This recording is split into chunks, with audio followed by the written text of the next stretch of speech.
Hey, welcome to Tutorial Lore.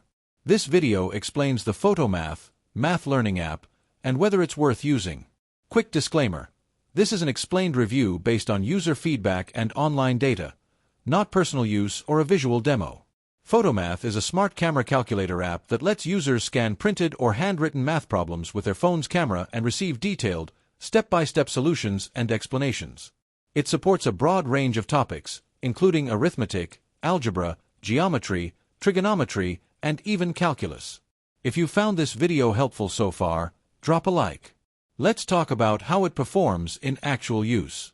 Many users praise Photomath for its quick recognition of problems, clarity of explanations, and ease of use, calling it a virtual tutor for homework help.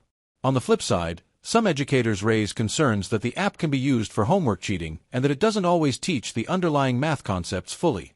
In summary, the Photomath app may be worth using if you're a student who needs on-the-spot help solving math problems and wants clear, structured solutions.